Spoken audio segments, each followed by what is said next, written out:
Hi, this is Boyd Peterson. Welcome to Boyd's blog. Today we're going to talk about hope versus knowledge. And there's a big difference in business.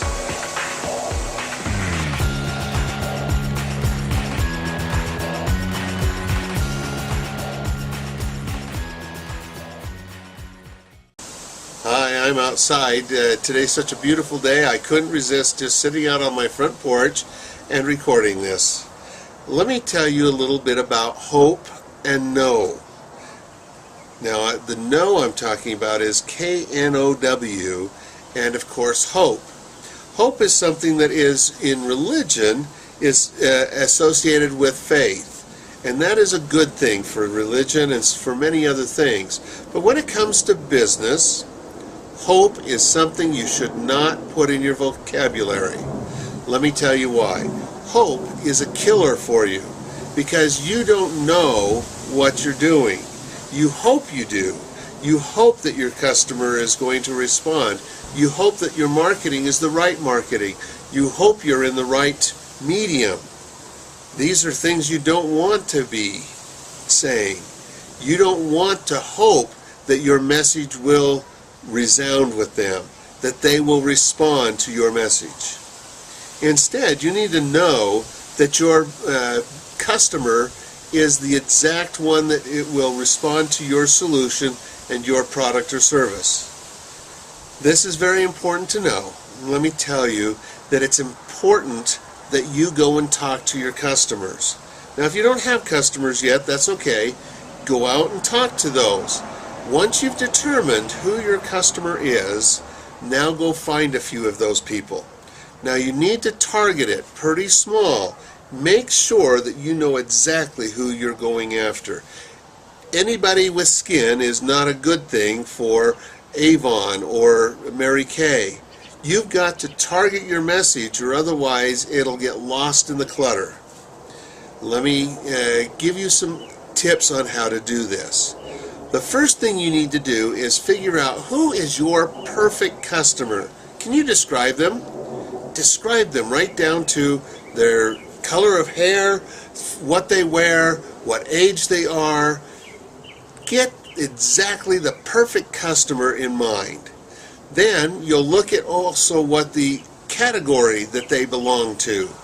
Maybe it's women from 45 to 85. Maybe it's men that are 35 to 50. You need to identify the category and the perfect customer. Now write your message to that perfect customer, but you want to go find a few of these perfect customers or someone very close to them. Once you get to them, ask them the right questions. And the right questions are, what kind of challenge do you have when it pertains to your type of business? Once you've challenged them that, they're going to answer. Take notes, because this is important. What kind of pain does this cause you, and who is it you're using to fulfill this pain or solution now? If they don't know or there isn't one, you might have something there. Now, some other things that you'll want to ask them. You want to ask them if the solution you have, and you're not going to try to sell them on this, if the solution you have is this, and you describe it, would that be the right solution for you? Now, one of the things that you're doing is you're actually trying to create your unique value proposition. And if you can give them a description that they will respond to right then in front of you, that's a great indicator you've got what you need. If it's not, you've got to work on it more. And work on it you need to do as you ask them about the customers about their experience, their pain, and the solution they would like. These are important things, and you need to understand them before you start marketing, before you start your business, before you really know if your idea is going to be a good one or a loser one. There are so many ideas out there. Now, let me also tell you, You may not have the right group, and yet you might have a great product. One of the companies that I'm working with now as helping them to get going in our area is a company called EasyPay. Now when they approached me, they asked me about going and helping them talk to some of my customers, and I said, well, that would be interesting. They told me who their perfect customer was. Well, when I went out and talked to some of their perfect customers, they weren't really the perfect customers that I found. Let me explain. So what happened was I went and talked to one of their perfect customers. And one of their perfect customers, they said, was somebody who owned a lawnmower shop that sold higher-end lawnmowers. And as I went and talked to a friend of mine who owns one, I found that, well, he wasn't that interested.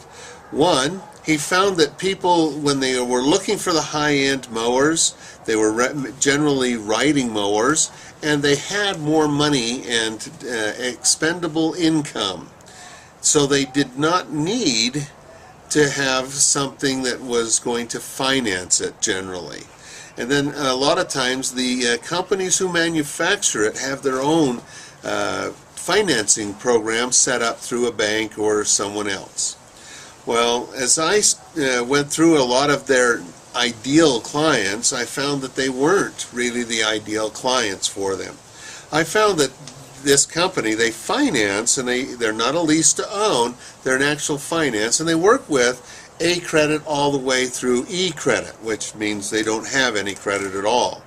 And the difference is every time you jump into a different tier, there's a different interest rate. Well, one of the things I found was that they can finance people who are needing service done as well as parts replaced. So with lease to owns, which is their biggest competitor, they can only do brand new products. It's things that they can have that they can repossess. Where this company is all about, you're just simply doing a signature loan and you're getting the product and services that you need. So I walked into a auto repair shop and I was talking to them, and we got finding out that they're already with EasyPay, but they have gotten a 20 to 30% increase in their clients, because when people need to have their car repaired, it doesn't matter whether they've got money saved up for it or not, cars break all the time. So even people with great credit needed a place to get it. Now, they already had a place for their A credit clients, but didn't have a place for their B, C, D, and E credit clients. And this is what this company, EasyPay, could do for them. And it was a great fit. And as I found out, the owner is so glad that he started working with EasyPay. Yet they weren't even classified as one of the people that was their perfect customer. They were looking more at the leasing company type people that were selling brand new products. And there's lots of companies who are trying to sell to that market, but there's very little that are selling to this market that has service that goes along with it, or maybe most of it is, or if not all of it is service. So the key here is, when you go to the customer, you've got to know find out if they are the right customer. As I started talking to them, I found that I was talking to the wrong customer, and that who they thought was the right customer wasn't correct. What this all has to do is that we need to know who our customers are, what the pain and the solution that we have for them, and also what the message needs to be. When I talked to this customer that was already using EasyPay, it was easy to find out that they said, oh, we got 20 to 30% increase in our traffic, in our closes, in our business. And he says that was a big plus for them. Now, if you have somebody you know, I can help get you into the EasyPay program. But what this really is it's not hoping you're doing the right thing, hoping your message will get the response that you're hoping for. It's knowing that this is the right customer, this is the perfect customer, this is the pain or desire that they have, and the solution that you have is exactly what they are looking for. Now it boils down to you knowing what makes you different or better than the competitors they're currently using. Then you get to take the business. Now you say, well, what if I don't have any competitors?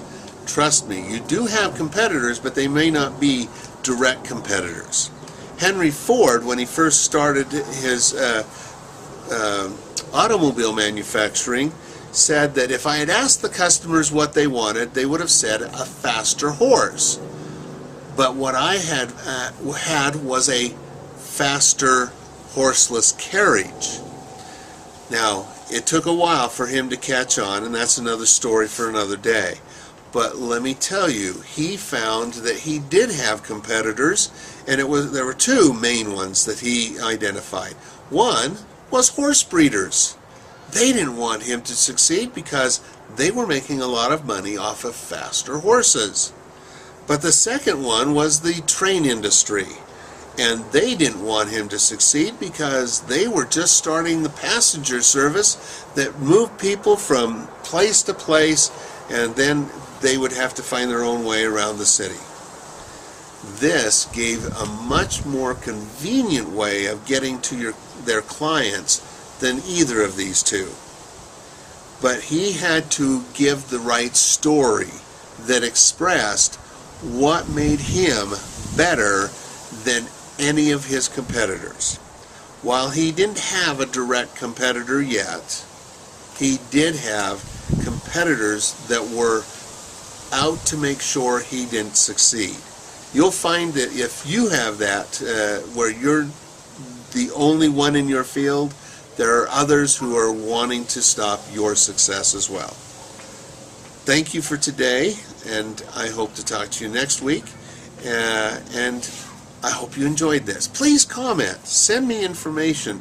If you have any ideas, send me an email. I'd love to hear from you. Thank you. This is Boyd Peterson signing off.